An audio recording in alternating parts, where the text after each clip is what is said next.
2026년 표 앞에 있죠? 한번 읽어볼까요? 시작.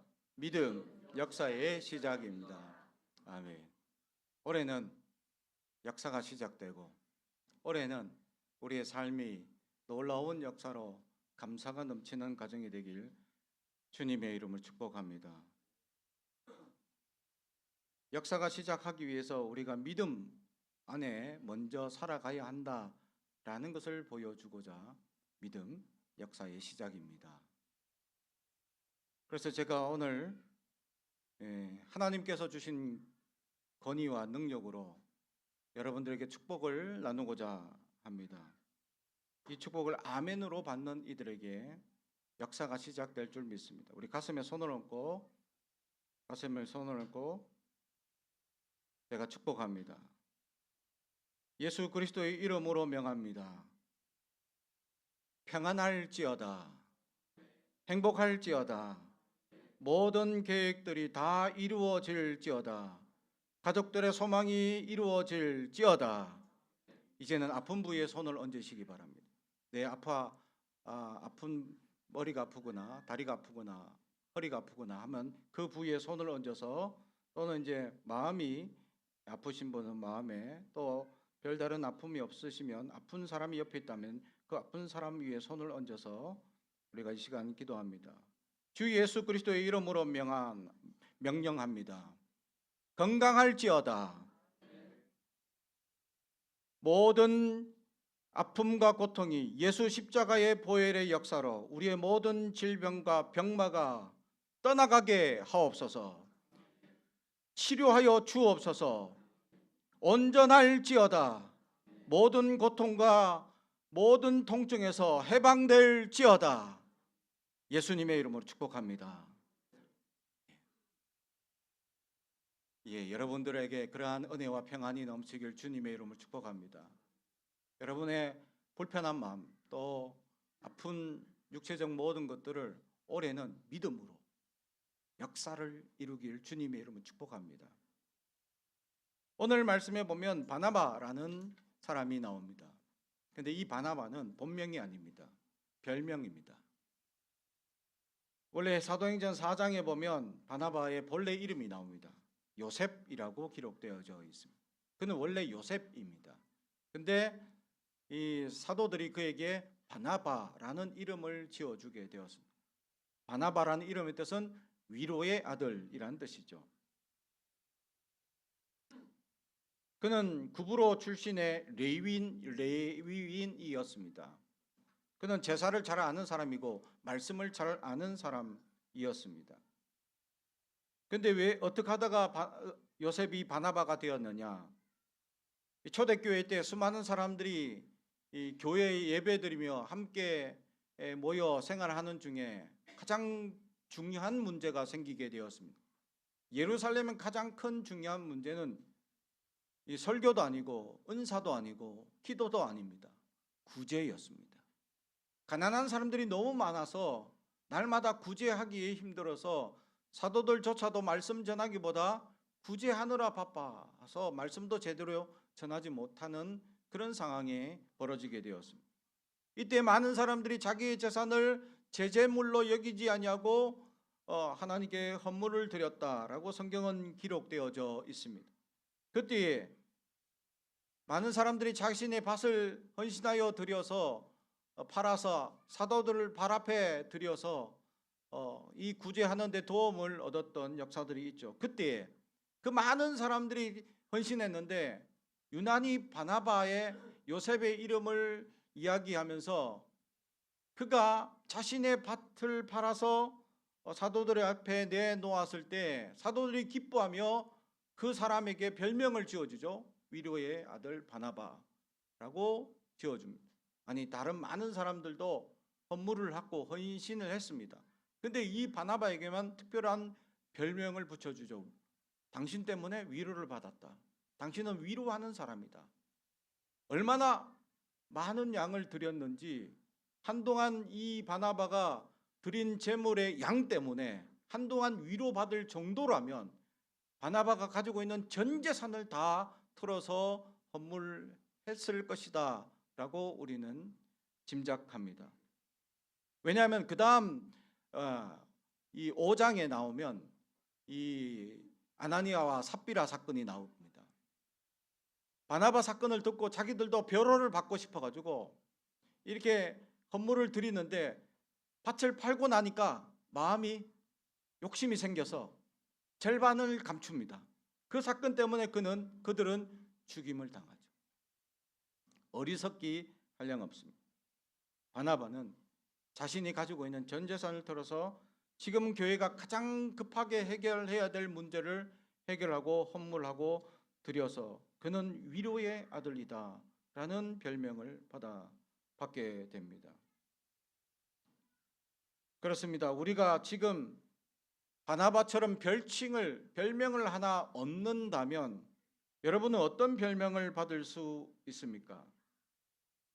바나바가 평소에 인품과 성품을 봤을 때 그가 이 별명을 받기에 충분하니까 이번에 이렇게 헌신했을 때의 특별한 별명을 그에게 붙여주는 것처럼 그가 평소에 어떤 모습으로 살았는지를 우리가 짐작하며 알 수 있다라는 거죠. 위로해 주는 사람, 격려해 주는 사람, 아니 그 사람만 봐도 위로가 되는 사람, 그러니까 위로의 아들이다 라는 호칭을 붙여주게 되죠. 우리는 어떤 별칭을 받을 수 있습니까? 긍정적인 별칭으로 따지면 큰 믿음의 사람, 은혜가 넘치는 사람, 사랑이 넘치는 사람, 인내가 가득한 사람, 인자하고 온화하고 평화로운 사람라는 긍정적인 별호를 붙일 수도 있죠. 하지만 반대도 있습니다. 욕심이 넘치는 사람, 인색한 사람, 고약한 사람, 심술이 가득한 사람, 미움이 가득한 사람, 화가 많은 사람, 화를 잘 내는 사람, 고집스러운 사람, 뚱뚱한 사람. 방금 이 부정적인 단어들은 제가 듣던 말입니다. 우리 아내와 우리 자녀들이 아빠는 고집세, 아빠는 뚱뚱해, 아빠는 이렇게 화를 잘 내. 제가 우리 자녀들에게 듣던 벼로들입니다. 제가 회개를 많이 했죠. 이런 벼로밖에 듣지 못하다니, 이런 부정적인 별명으로 따라다니는 아빠가 되다니 참으로 부끄러웠습니다. 여러분 어떻습니까? 긍정적인 벼로를 많이 붙여줍니까? 부정적인 벼로가 나를 쫓아다니고 있습니까? 우리는 사람들에게 은혜가 넘치고 하나님의 믿음으로 살아가며 정말 사람들에게 위로를 해주며 정말 은혜에 넘치는 사람들이 될 수 있어야 되는데 우리는 그렇지 못할 때가 너무 많다라는 것이죠. 결국 우리는 어떻게 살고 있느냐, 이걸 한번 생각해 볼 필요가 있습니다.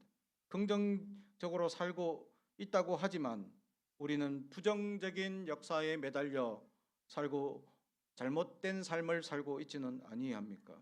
거기에 믿음마저 없다면 우리는 어떤 연약한 삶을 살고 있느냐 자신을 돌아볼 수 있어야 합니다. 설교라는 것은 제가 설교학을 배우면서 가장 중요한 핵심은 뭐냐라고 할 때에 어떻게라는 이 단어가 가장 중요합니다. 그래서 how, 어떻게 살아야 합니까? 성경엔 이렇게 살아라 합니다 라고 제가 여러분들에게 성경에 근거를 두고 제시를 합니다. 이렇게 설교의 제시를 작년만 해도 100회 이상 들으셨습니다. 52주와 더불어 또 여러 예배들이 있고 수요 예배 또는 새벽 기도까지 따지면 한 300번 이상 설교를 했습니다. 1년만 해도 그렇게 되는데 여러분 10년이면 3,000번 들었을 겁니다. 그죠? 20년이면 6,000번 들었고 30년 신앙생활 했으면 한 9,000번에서 10,000번은 들었을 겁니다. 왜냐하면 이런 정기적인 예배뿐만 아니라 여러분들은 유튜브나 다른 또 관계되는 또 좋아하는 목사님들 찾아서 보는 사람들이 간혹 있더라고요. 거기서 how라는 것을 10,000번 이상 들어봤을 겁니다.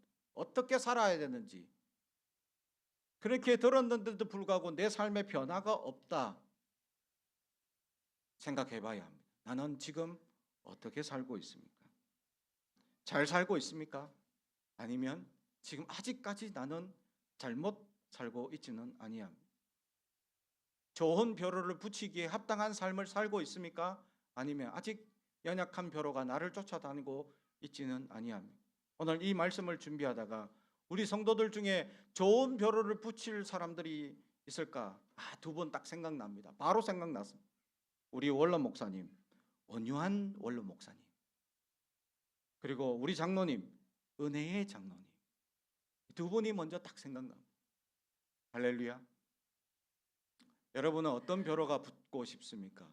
어떤 믿음의 사람으로 긍정적인 벼로로 불리며 살아가길 원하십니까? 그것을 구체적으로 말하면 나는 지금 어떻게 살고 있습니까? 정직하고 진실하며 성실하게 선하게 살고 있습니까? 믿음 안에 살고 있습니까? 우리는 우리 자신을 다시 한번 돌아보는 이 시간이 되길 주님의 이름으로 축복합니다. 두 번째는 오늘 성경은 성령의 사람이 되기를 말하고 있습니다. 왜냐하면 사람으로 우리를 변화시킬 수 없기 때문이죠. 왜냐하면 내 고집과 아집은 내가 인지하고 생각한다고 변화되지 않는 것을 우리는 수십 년 동안 학습해 왔습니다. 이미 내가 학습을 통해서 지식을 통해서 내가 변화받는다면 아주 좋은 대학 또 공부를 많이 하면 할수록 정말 훌륭한 인품이 되고 훌륭한 성품이 되어야 되겠죠. 그렇다고 박사들이 다 훌륭한 인품들이냐? 그렇지는 않습니다. 우리 안에 여전히 내 고집과 아집이 나를 붙들고 있기 때문이죠. 그것은 내가 배운다고 내가 경험했다고 변화되는 것이 아닙니다. 성령이 나를 변화시켜 주셔야 하기 때문이죠. 그래서 성경은 우리가 할 수 있는 것이 아니라 하나님이 하시면 가능하다라는 것을 성경 곳곳에서 우리에게 증거해 주고 있습니다. 오늘 성경에서도 21절 주의 손이 그들과 함께 하심에 수많은 사람들이 믿고 주께 돌아오더라. 아멘. 주의 손이 그들과 함께 하실 때에 주님의 놀라운 역사가 시작되더라 라는 것을 오늘 증거해 주고 있습니다. 오늘 이들을 전했던 사람들은 지금까지 복음을 전했던 사람들은 유대인들입니다. 디아스포라 유대인들, 예루살렘에 머물러 있는 사람들이 아니라 흩어진 유대인들에게 이 복음을 전하기에 쉬웠기 때문이죠. 우리가 기다리던 구세주 메시아 이렇게 얘기하면 누구나 이해하는 사람들이었기 때문이죠. 그래서 유대인들에게 가볍게 복음을 많이 그 메시아가 예수님이다 라고 증거하며 쉽게 전도를 했었습니다. 그러나 오늘 성경에 보니까 안디옥에서 이들은 몇 사람이 이 헬라인에게 전도를 시작했다라고 전도의 시작을 이방인에게 복음을 전하기 시작했다라고 합니다. 지금까지 유대인에게 복음을 전하던 것은 쉬웠습니다. 여러분이 기다리던 메시아 예수님입니다. 이렇게 간단히 얘기하면 됩니다. 그러면 이 예수님에 대해서만 잘 설명하면 되죠. 그런데 헬라인에게는 메시아가 누구인지부터 시작해야 합니다. 그러면 이전부터 그러면 메시아를 주신 하나님이 누군지부터 또 시작해야 합니다. 그러면 복음이 복잡하고 전하는 자체가 어렵고 힘듭니다. 이해할 수도 어렵고 이해하기도 어려운 이 하나님, 예수님, 메시아, 구주, 십자가 이 모든 것을 다 증거해야 되기 때문이죠. 쉬운 일이 아니죠. 그런데 몇 사람이 시작했고 그들은 성령의 손을 의지해서 전하기 시작하자 수많은 사람들이 돌아오더라. 할렐루야. 할렐루야. 사람의 힘이 아니었습니다. 성령께서 함께 하시니까 처음 도전하는 일이었고 몇 사람이 도전할 뿐이었습니다. 근데 수많은 사람들이 돌아오고 안디옥에는 이방인으로만 교회가 조직되기 시작되어져 가더라라는 것이죠. 그래서 이곳에 목회자를 보내야 되겠다 하고 보냈던 그 사람이 바로 바나바였습니다.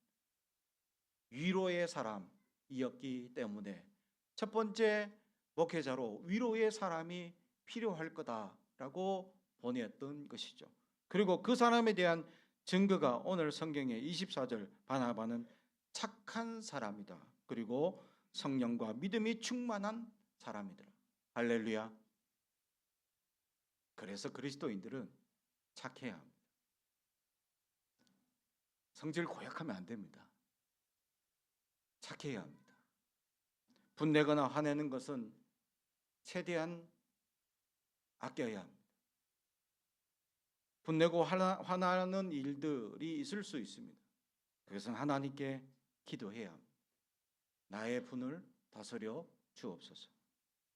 바나바는 화내지 못할 사람입니까? 바나바도 여전히 화내는 사람이고, 바나바도 인성이 있는 사람입니다. 바나바가 예수가 아니기 때문이죠. 근데 그는 위로의 사람이 될 수 있었던 것은 성령이 충만했기 때문에 가능했습니다.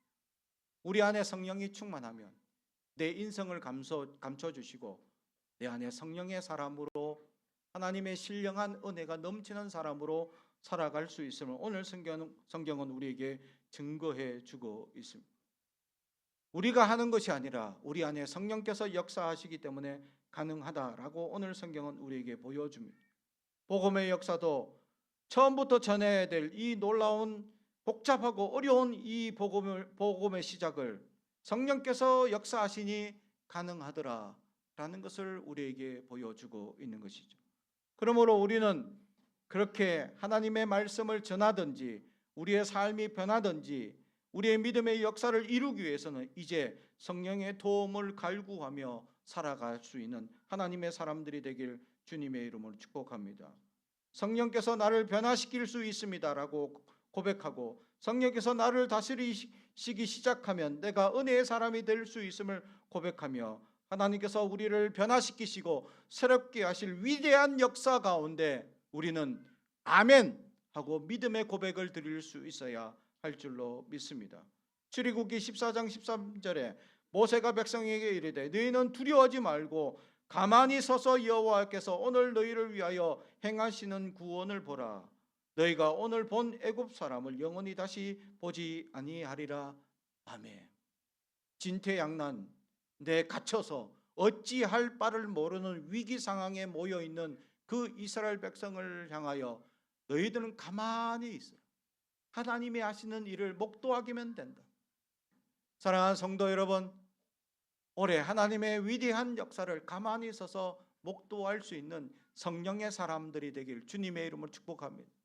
성령이 내 안에 역사하셔서 말씀하시고 성령이 나에게 지혜를 주시고 지식을 주시고 청명을 주시고 나에게 인도하시는 놀라운 역사를 경험하게 하옵소서라고 성령께 간구하며 나아가는, 그래서 우리는 내가 뭐 복잡하고 변화해야 될 수많은 제목을 가지고 기도하는 것이 아니라 성령께서 나와 함께하여 주시옵소서라고 기도하면 됩니다.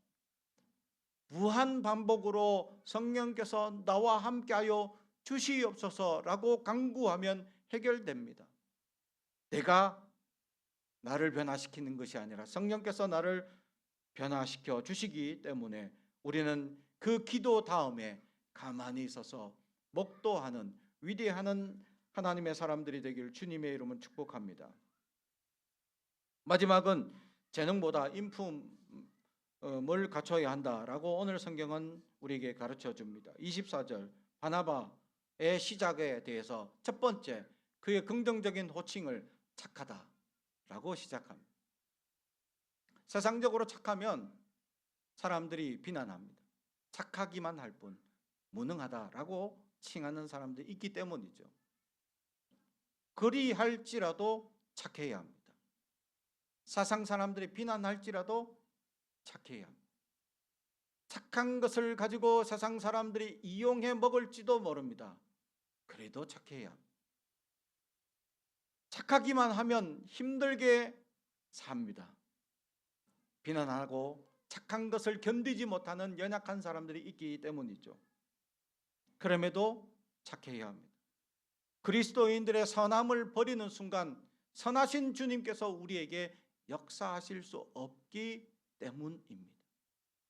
우리 안에 역사가 시작되기 위해서라도 우리 안에 우리의 삶을 변화시키고 우리의 가정을 축복하시고 우리의 계획들이 또 하나님의 위대하신 역사와 계획들이 이루어지기 위해서라도 선하신 주님께서 우리에게 역사하시기 위해서는 우리가 착해야 합니다. 그러므로 우리는 선한 사람이 될 수 있어야 합니다. 그래서 성경은 어떤 재능이 있고 또 금수저 어떤 집에서 태어났느냐 또 왕족이냐 귀족이냐 따지지 않습니다. 착하냐 깨끗하냐 따질 뿐이죠. 할렐루야. 사랑하는 성도 여러분, 우리는 선하고 착한 사람이 되기 위하여 노력할 수 있어야 합니다. 우리의 인품이 훌륭하고 건실하고 정말 하나님 보시기에 아름다운 사람은 착한 믿음에서 시작되기 때문이죠. 우리는 그 믿음의 건실함을 위해서라도 착함을 위하여 노력하는 사람들이 될 수 있어야 한다라는 말씀입니다. 어쩌면 바나바는 수많은 재능, 수많은 능력들보다 이 착함의 훌륭함 때문에 오늘 안디옥 교회 목회자로 부름을 받았는지 모릅니다. 이후로 바나바는 몇 단어 언급되지 않습니다. 이후로 언급되는 사람은 누구냐? 바나바가 오늘 말씀 25, 26절에 바나바가 데려온 사도 바울만 언급될 뿐입니다. 이제 바울이 역사하기 시작하고 바울의 말만 이제 계속 나오기 시작합니다. 이제 바나바는 묻혀집니다. 오직 그가 잘한 것은 바울을 데려온 것 그거 하나입니다. 근데 그는 사람을 세우는 사람이었다라는 것을 보여줍니다. 그렇습니다. 훌륭한 인품은 다른 사람을 축복하고 세워주는 사람입니다.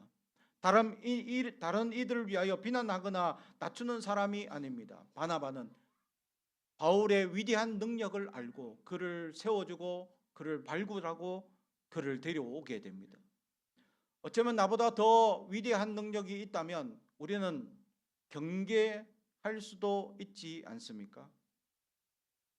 사랑하는 성도 여러분, 좋은 능력의 사람, 좋은 은혜의 사람, 오늘 성경은 바나바와 같이 사람을 세우고 착한 성품으로 하나님의 믿음과 성령이 충만한 사람으로 살아가는 사람을 오늘 우리에게 보여주고 있듯이 우리의 삶에 그러한 위대한 사람을 키우고 세워주고 축복하는 바나바와 같이 위로하는 사람들이 되길 주님의 이름을 축복합니다. 서로가 서로를 바라볼 때 위로가 됩니다 라는 고백이 되길 주님의 이름을 축복합니다. 기도하겠습니다. 사랑과 은총이 가득하신